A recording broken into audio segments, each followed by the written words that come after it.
halfway through campaign week and the candidates are fighting hard for every vote. Today we talk about student engagement and how the Guild and the candidates have kept students interested. Joining us is the Representation and Resources Officer, and later a student will be sharing her opinions on the matter. All on today's election update.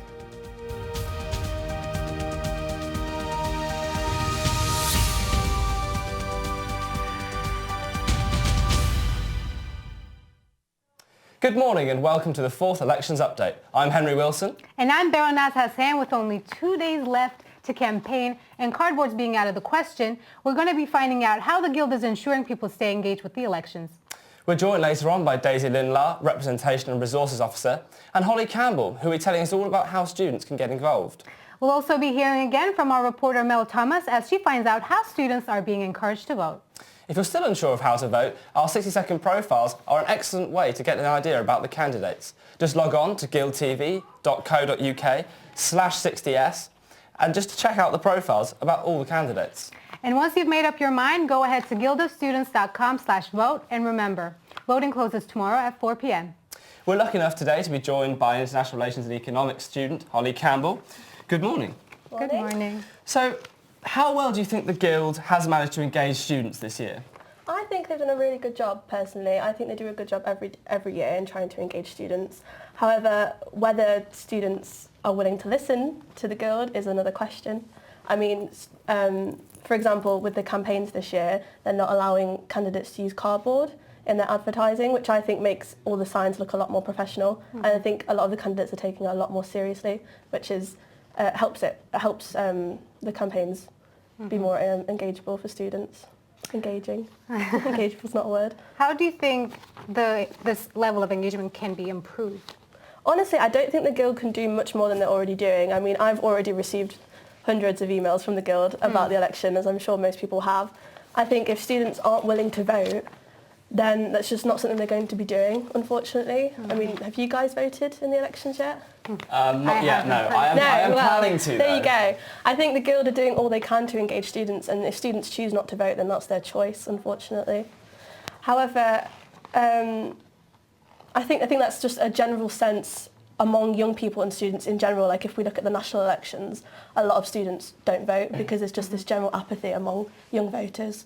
Well, exactly, yeah, I'd like to sort of come in on that. So, do you think there is sort of a correlation between people maybe not voting, say, in a university election, and then not voting nationally in the general elections and, say, council elections, things like that? Yeah, I think there would be. I mean, I honestly don't think students realise how much the officers do. I think because as long as everything is going well, then there's no reason to complain, and students don't realise how much hard work the Guild puts in. It's only when things start going wrong that people start to complain and that they want their voices to be heard. But if you don't vote, then you don't really have much right to complain in the first place, in my opinion. Yeah, that's true. Thank you so much for joining us. It was a pleasure having you here. That's all right. Thank you for having me. Our reporter Mel Thomas has been out and about again, finding out how this Guild and the officer team have been promoting student engagement in this year's Guild elections. Engaging a wide range of students in the Guild is really important, but it's proved fairly difficult, particularly in the Guild elections.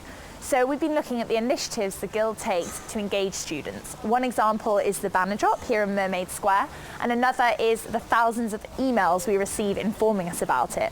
But is this really enough, and more importantly, is it effective?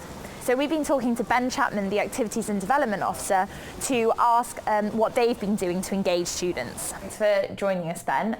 Firstly, we just wanted to ask kind of what the Guild does to ensure that students know about the elections and then to make sure that they vote. So our marketing and communications department are really active, so all over sort of Facebook and Twitter they're constantly putting stuff out and different links so that people are aware it's going on. They're sending out targeted emails to people just saying this is how you vote and these are our candidates. We put on our first ever Vote Fest, which was in Mermaid Square, so we had a couple of food stalls come in, try and engage more students through that, and people got the chance to sort of express themselves and say what they were, sort of their manifesto points were. And what do you personally do? So we've incentivised it for groups this year, so student groups, the ones who have the most votes, so we split them into small groups, medium groups and large groups, smaller up to 30 members, and then medium up to 100 members, and then large over 100. And if you get the largest voter turnout, then it's £500 divided between the 3 groups, so £100 and something per group. So it's just trying to incentivise people to actually sort of get their groups to vote, because it is important for them, especially with my position. They will have a direct impact on what they do.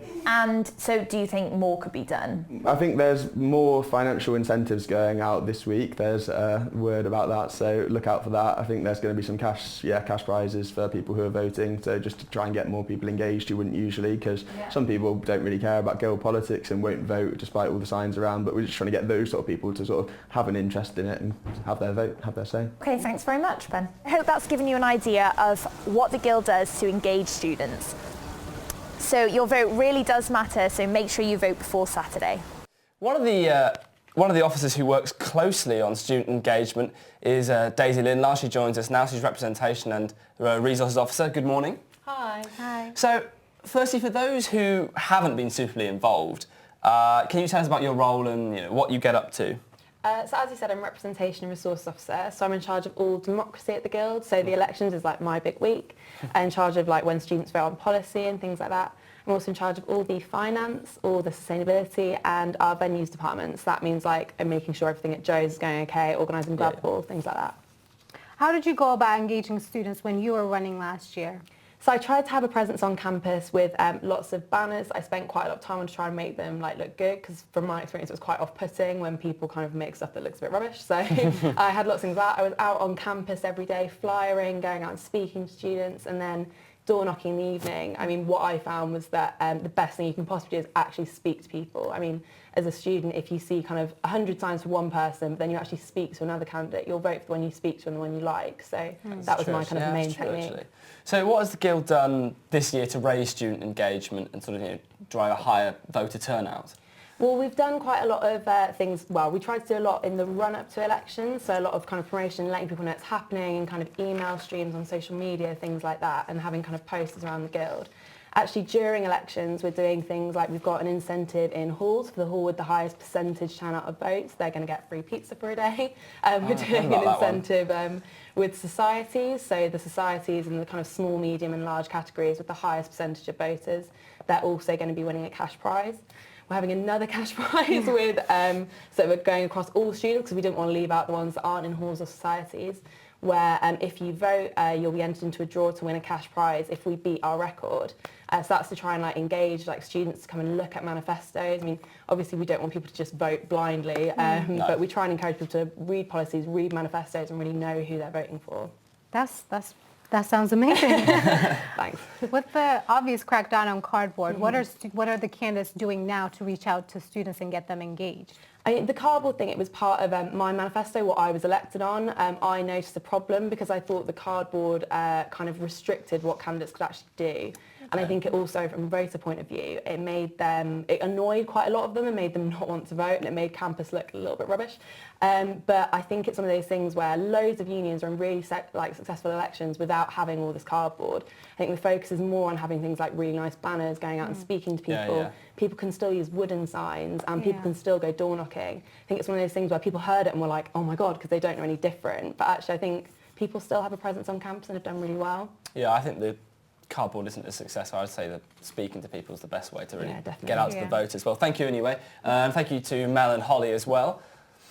And don't forget to join us tomorrow at 10 a.m. again as we round everything up from this week.